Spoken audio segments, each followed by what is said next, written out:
do a quick review of ayah number 26 before we continue.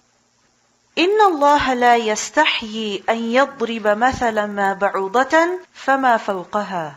Indeed, Allah does not feel shy to give an example, to cite an example, even if it is of a mosquito or that which is above it.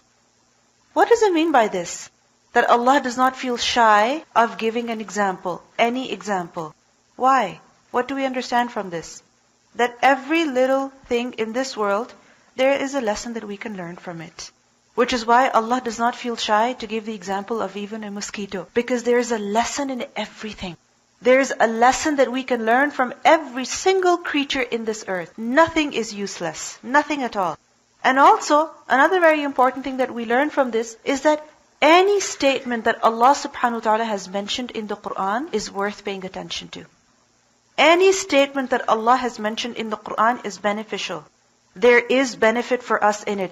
We cannot ignore any verse. We cannot ignore any word. We cannot ignore any statement, any story, any fact, anything that Allah mentions. Why?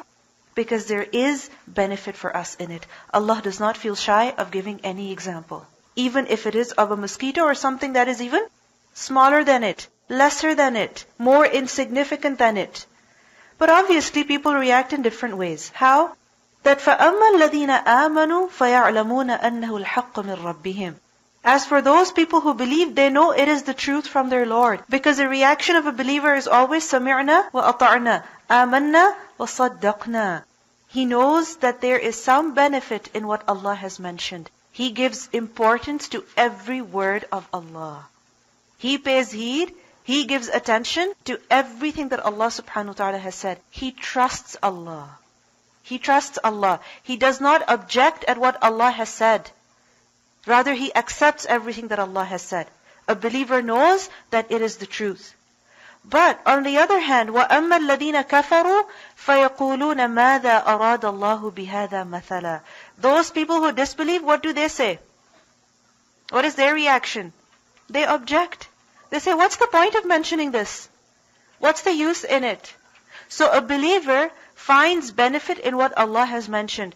And a disbeliever, someone who's not interested in guidance, he does not find any benefit in what he reads in the Quran. He does not see the benefit. He does not see the relevance. A believer finds relevance in everything. So the response of the disbelievers is, what's the point of mentioning this? Allah says, يُضِلُّ بِهِ كَثِيرًا وَيَهْدِي بِهِ كَثِيرًا. Allah causes to misguide many by the same example, by the same Quran. But on the other hand, there are many people who gain guidance by this Quran as well. Who is it that goes astray? وَمَا يُضِلُّ بِهِ إِلَّا الْفَاسِقِينَ. Those people who cross limits. It is only such people who are misguided. Now at the beginning of this verse, we see that Allah subhanahu wa ta'ala mentions the mosquito. And there's a brief presentation that has been prepared so that we also realize why Allah subhanahu wa ta'ala mentions the mosquito in particular over here. Think about it, there could have been any other creature mentioned over here. Huge creature, very complicated, apparently very useful. But Allah mentions the mosquito. Because as mentioned earlier, a mosquito, you can even find lessons in that.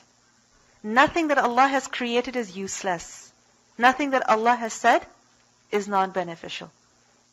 إن الله لا يستحيي أن يضرب مثلا ما بعوضة فما فوقها فأما الذين آمنوا فيعلمون أنه الحق من ربهم وأما الذين كفروا فيقولون ماذا أراد الله بهذا مثلا يضل به كثيرا ويهدي به كثيرا وما يضل به إلا الفاسقين.